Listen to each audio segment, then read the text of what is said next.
बड़ा घोटाला सामने आया।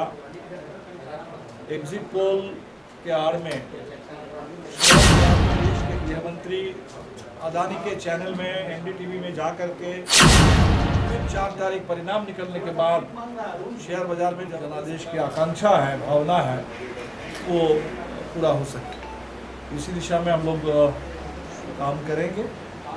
जो एक बड़ा घोटाला सामने आया एग्जिट पोल के आड़ में, शेयर बाजार में 30 लाख करोड़, इसको घोटाला ही कहा जाएगा। अगर चुनाव के बीच में देश के प्रधानमंत्री, देश के गृह मंत्री अदानी के चैनल में एनडीटीवी में जा कर के लोगों से शेयर खरीदने के लिए कहते हैं, और जब 400 पार वाला एग्जिट पोल, लगता है कि एक तरह से प्रायोजित एग्जिट पोल वो आता है और लोग ज़बरदस्त ढंग से शेयर खरीदने लगते हैं, और फिर 4 तारीख परिणाम निकलने के बाद शेयर बाजार में ज़बरदस्त गिरावट आती है और देश के करोड़ों छोटे निवेशकों का बहुत बड़ा नुकसान हुआ। कुछ विदेशी कंपनियों को फ़ायदा हुआ और कुल मिलाकर के इसका आकलन है 30 लाख करोड़। तो ये बहुत बड़ी बात है और इसके लिए जैसे कांग्रेस पार्टी ने भी कहा इसकी बिल्कुल एक जांच होनी चाहिए, और हमें तो लगता है कि जांच जॉइंट पार्लियामेंट्री कमेटी के जरिए हो तो ज़्यादा ठीक रहे।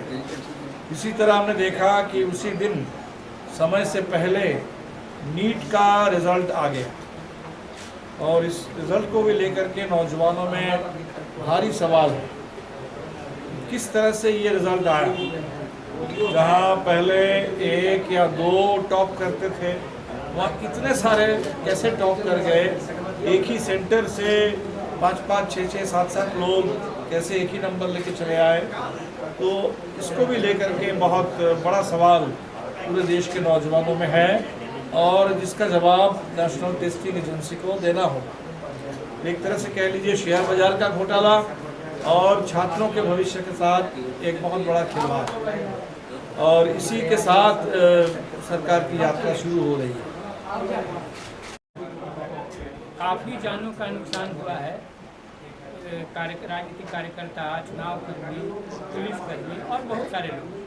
तो हमारे पार्टी के नेता स्टेट कमेटी के मेंबर विष्णुदेव यादव की चर्चा सुनी आपने। यशोदा देवी वोट देके आई, हमारा वोट लेके आई, और उसके बाद तो इस तरह से मतलब उन्हें श्रद्धांजलि भी मैं देता हूँ सबको। और ये चुनाव मुख्य रूप से कहिए तो हमने जो महसूस किया है, देश के संविधान को और ताकत देने, उसका जो मूल स्वरूप है, उसके समाजवाद और धर्मनिरपेक्षता के मूल्य हैं, उनको और ताकत प्रदान करने के लिए, और साथ ही साथ देश की खेती किसानों के हाथ में रहे, लाभकारी बने, वो कॉरपोरेट कंपनियों को न सौंप दिया जाए, और देश में नौजवानों को सम्मानजनक रोजगार मिले, इसको लेकर के ये चुनाव सामने आया है।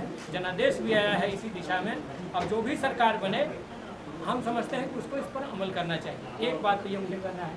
दूसरी बात ये कहनी है इसी संदर्भ में कि नीतीश बाबू शुरू से 3C की बात करते रहे हैं, करप्शन, क्रिमिनलाइजेशन और कम्युनलाइजेशन के खिलाफ जीरो टॉलरेंस के नेता अपने को कहते रहे।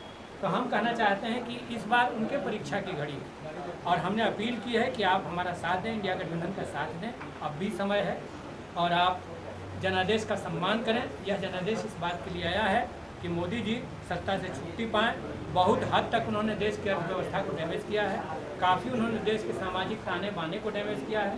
तो अब देश को उनसे छुट्टी चाहिए, और इंडिया गठबंधन को सामने लाने में मदद करें। तो यही 2 बात मैं आपसे कहना चाहता हूँ।